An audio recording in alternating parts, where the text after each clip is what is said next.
What's going on, everyone? We are Tottenham TV here, back again with some more player ratings. Spurs have beaten Man City 3-2 at the Etihad last night in what was an absolutely amazing game of football, right to the death, right at the last. I'm joined by Brian Daigle. We're going to go through some player ratings, and let's start with HUGO Lloris. I've given him a 7. Brian as well has given him a 7, and his score might have been a lot higher had he not made that near fatal mistake for the equaliser in the first half, which obviously gifted Man City a goal. Thankfully, Spurs reacted positively to the mistake, and Lloris in the second half redeeming himself with some crucial saves, especially from Gundogan, and we came away with 3 points. Yep, I mean, obviously, I think that would have been an 8 if it wasn't for the slip up that he made.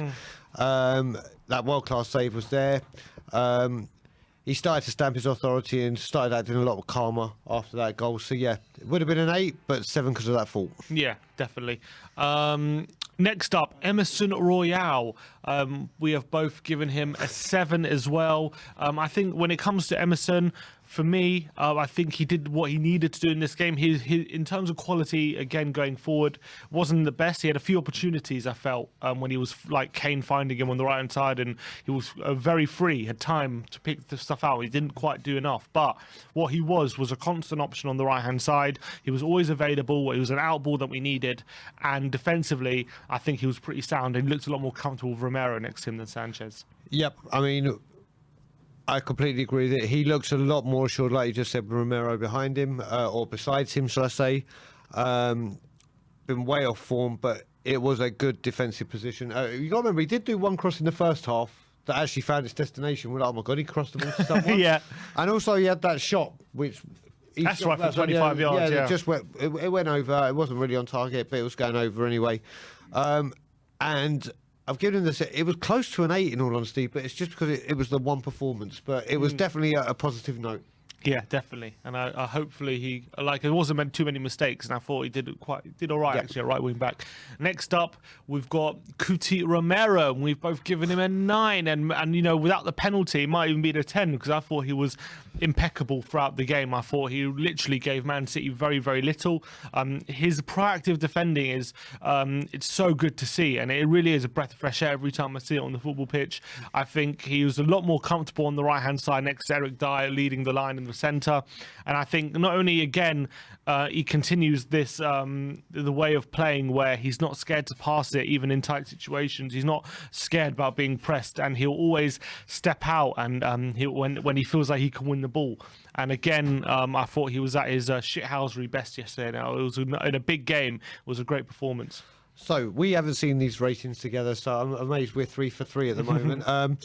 And you've just, again, Simeon, just taken the words exactly out of my mouth once again. It's like we're telepathic. It's like we're Kane and Son, because it would have been a 10 if it hadn't been for the penalty. He wasn't. It's a penalty, but it was the way he was falling, wasn't it? You're going to fall that way, and in the laws of the game, it's a penalty. But as I was saying in the fan show, it's the way he makes the hard things look so easy. His strength on the ball and off the ball, his anticipation.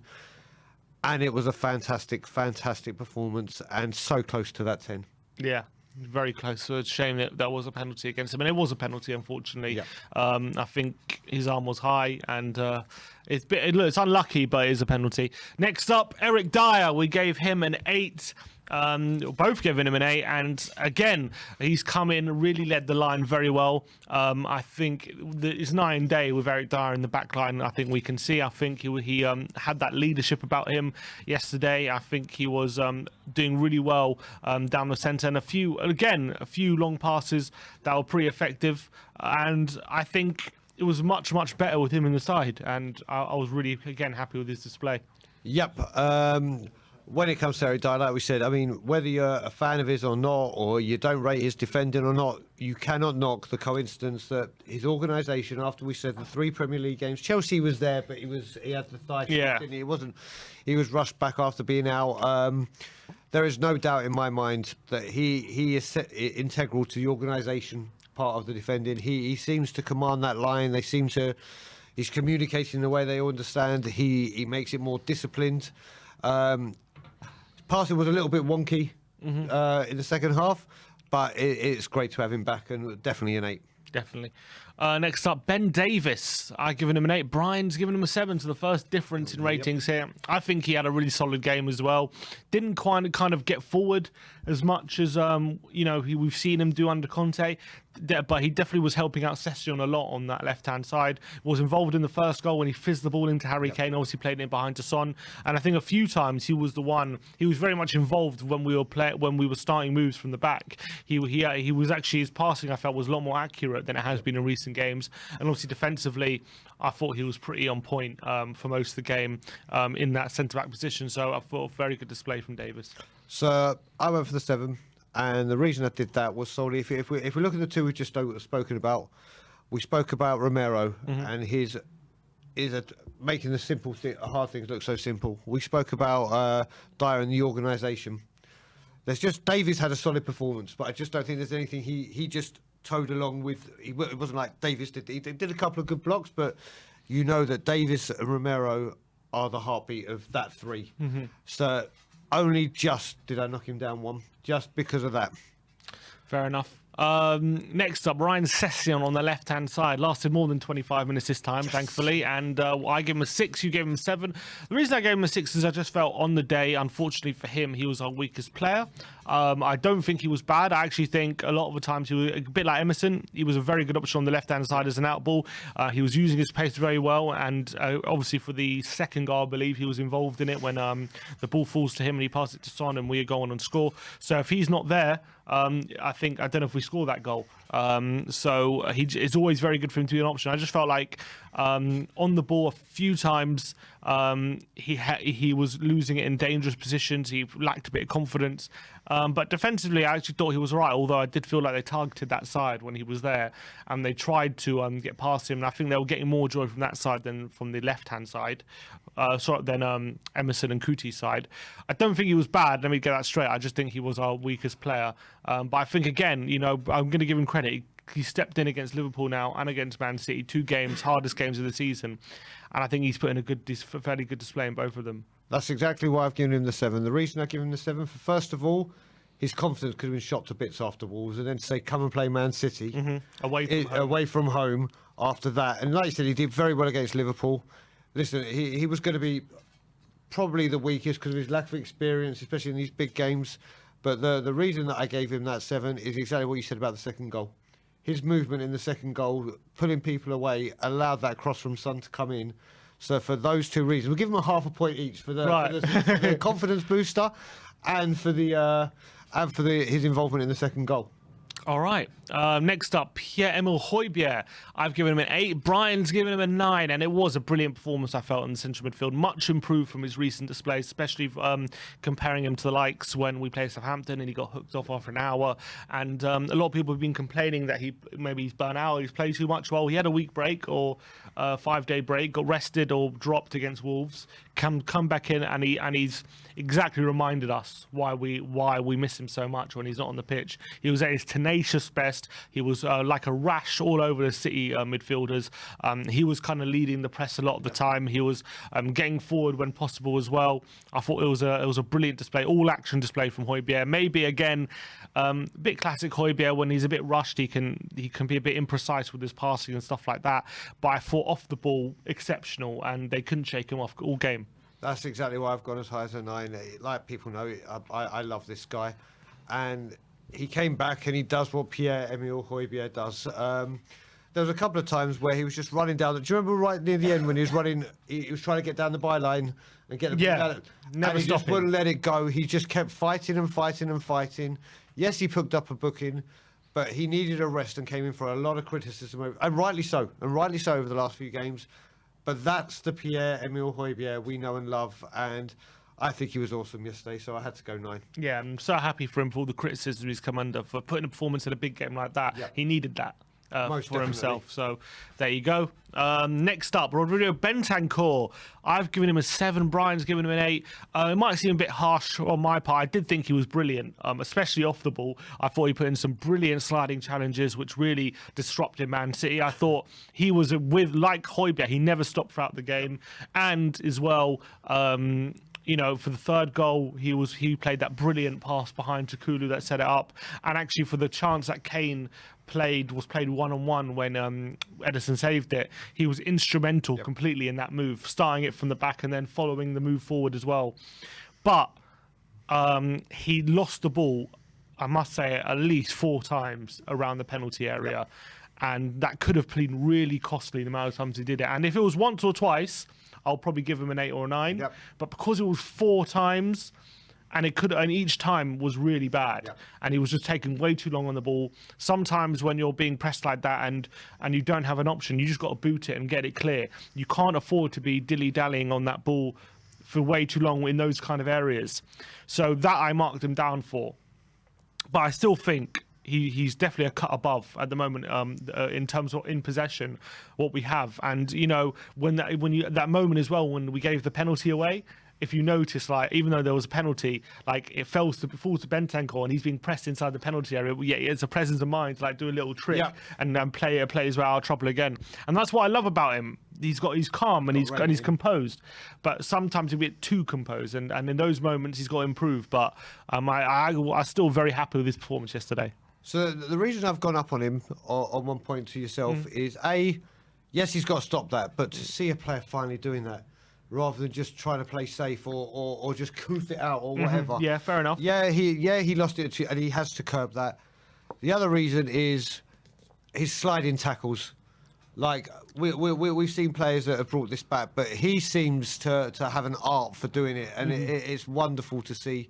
And then thirdly, like we were talking about earlier as well, that ball to set Kulusevski off, just to see these new things where it's, let's get the ball forward and we sometimes have a go at Mora for no end product. Yeah. And it's because he's trying to get the ball forward. Well, this guy is doing that and successfully.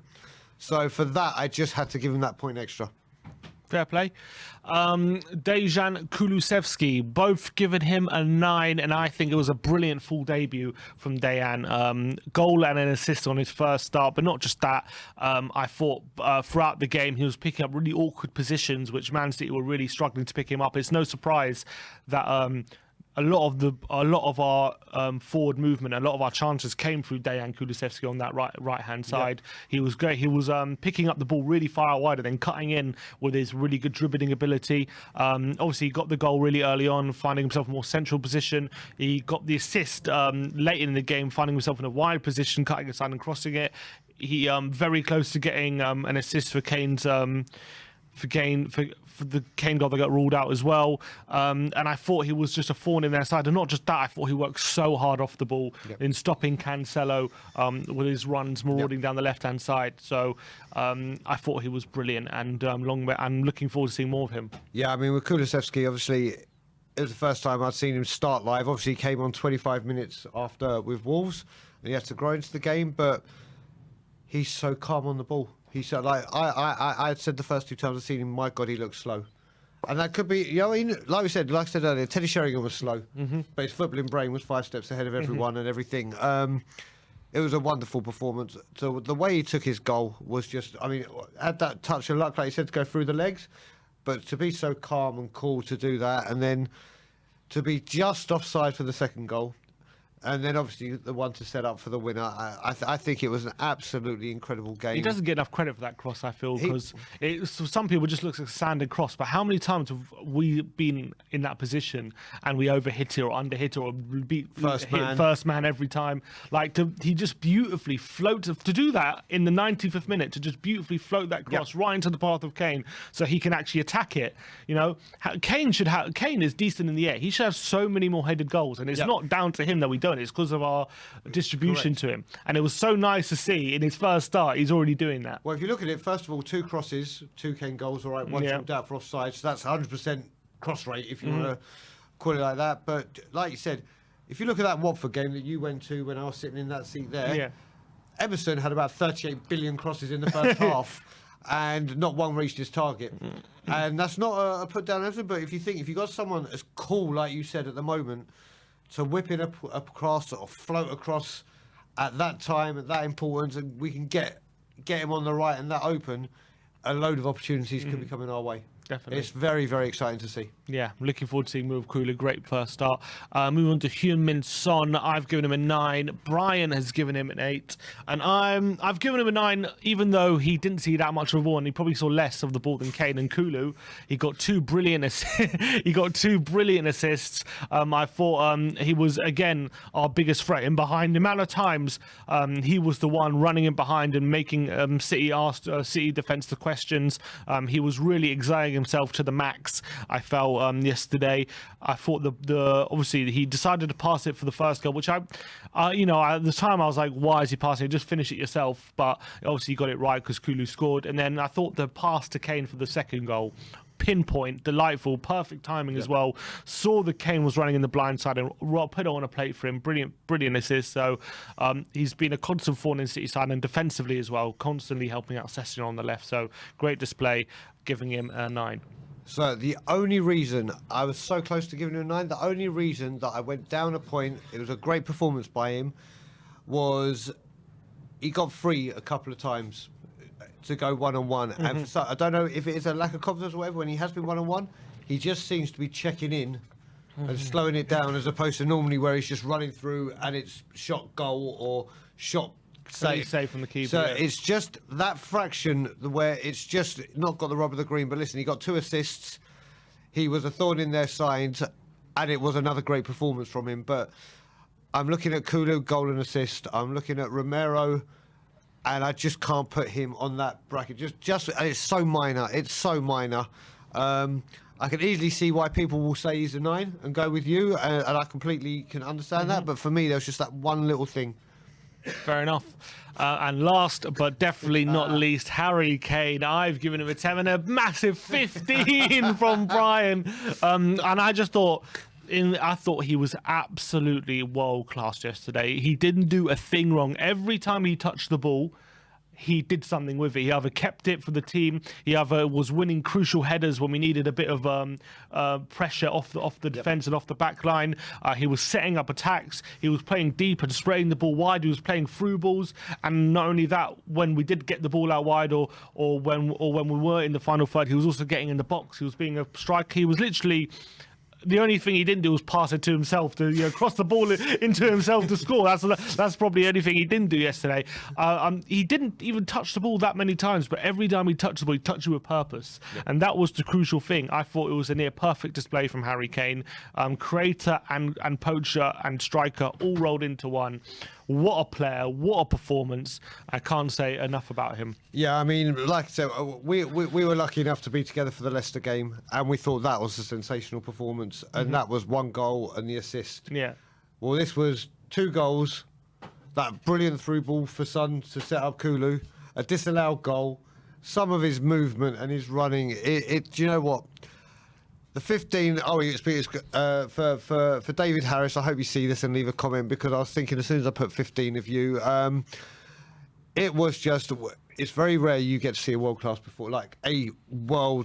performance against a team like that. And everything he touched was brilliant. And like I said, just seeing that smile on his face that we saw in the pictures and images on the tweets, and seeing him celebrate right in front of us. Yeah, I was hoping he'd scored 1 goal down the other end and done an Adebayor and ran down to us and slid.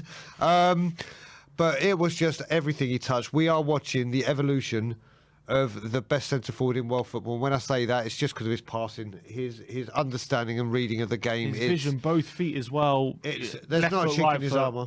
There's not a chink in his armour when it comes to forward play or passing. I mean, find me a striker in the world that's got a better passing range than him. And it's not just that, the strength to hold up the ball as well when there's City defenders up his backside trying to nick it off him. Yep. He's got the strength to hold him up and the awareness to know if I'm going to hold up for this amount of time, then I'm going to get a pass off to exactly who I know. Yep.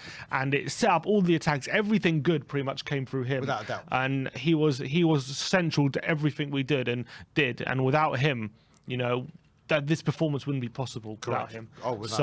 Harry Kane, take a bow, son. What a performance. Next up, Antonio Conte. I've given him a 9. Brian has given him a 10. And I have to say, Antonio Conte, a lot of questions being asked this week about his happiness and all this kind of stuff. He was definitely in defiant mood in his pre-match press conference in terms of how he felt he'd been perceived. And I think this performance was a reaction to all the nonsense that had been spoken about during the week. And not only that, you know, this game was set up to be a game where we be another classic case of Tottenham either cracking under the pressure, Tottenham letting their heads go down when things go against them, Tottenham not bigging up when the occasion calls for it. All the ingredients were there for all the narratives to be written, and yet every time things went against us, we reacted in a positive way. We kept our heads up, we kept plugging away, we kept doing what we were doing. We concentrated defending pretty much for 90 minutes, most of our players did. Obviously, LLORIS made a mistake and Romero got the handball, but you know that can happen in a game. But I think, like, structurally and concentration-wise, there were none of those screw-ups that we saw from in the past few games, and on that kind of level. The organisation was there. Everyone was doing their job. The patterns of play going forward as well, clearly from the training ground. I mean, you can't tell me that the first goal we scored, that wasn't a move that they'd probably done 100 times in training. You could definitely see that was coordinated and that was planned. KANE confirming, you know, a lot of the stuff they had planned in training was played out. And I think all the narratives were there for Tottenham to go against us, and we fought against all of them yesterday, and we came up with the victory. And I think Conte, along with KANE, were just central to how we got 3 points yesterday. I think you've just discussed a 10, haven't you? Yeah, you're probably right. You know, you're probably right. You're probably right. Because if you look at it, Conte's had a lot on his plate this week, or week just gone, with the defeats, with that interview, and then obviously once it got back to 1-0 and 2-2. To try and get the message across to say to the players, don't drop your heads, don't drop your heads. And whatever he said in the build-up and at half-time, and you look at it, his tactics were spot on. We say he had a plan, it was executed to the letter. Obviously, one could see 2 goals. And everyone as well calling for 3-5-2, and he sticks with his 3-4-3. I just think it was just a 10 out of 10. He came, he saw, he conquered.